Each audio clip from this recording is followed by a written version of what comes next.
الحمدللہ رب العالمین، الصلاۃ والسلام علی سیدنا و نبینا و شفیعنا و مولانا محمد عبدہ و رسولہ، ثم الصلاۃ والسلام علی سیدنا و سندنا و امامنا و مولانا محمد المہدی الموعود خلیفۃ اللہ والودود۔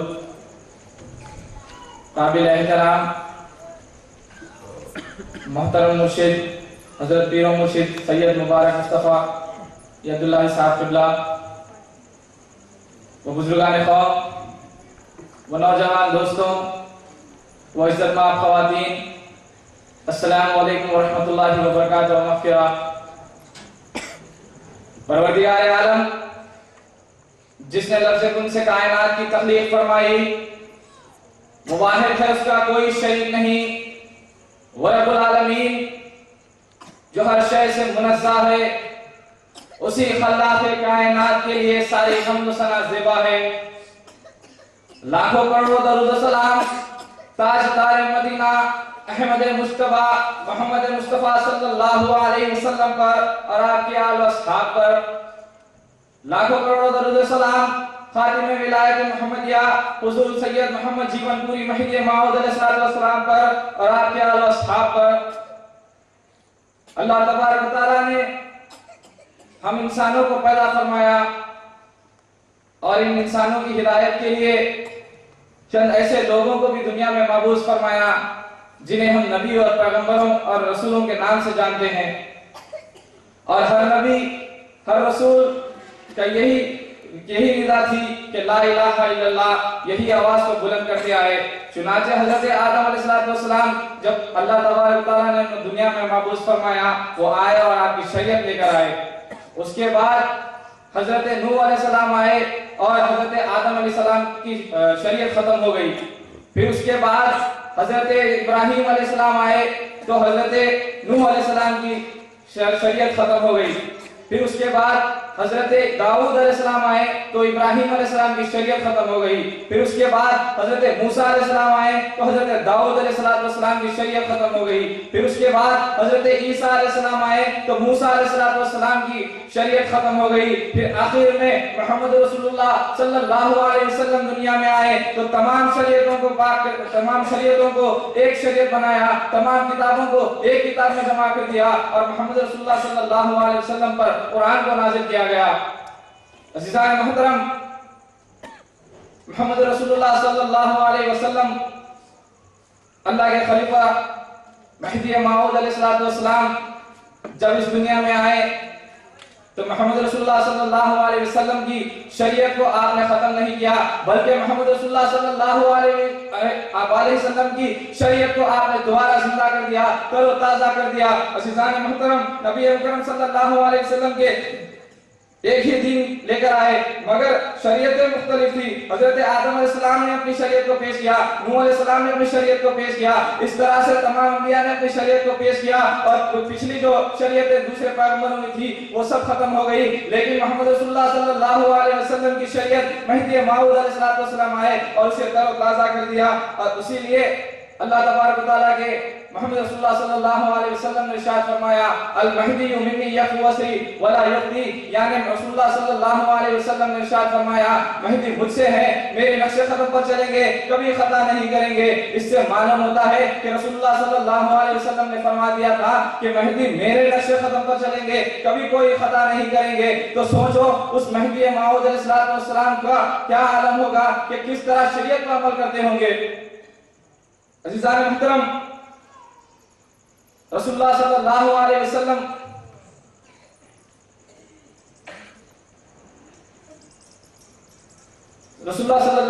وسلم کے بعد اگر شریعت پر کوئی مکمل طور پر عمل کرتا ہے تو وہ صرف امام مہدی موعود علیہ السلام ہے۔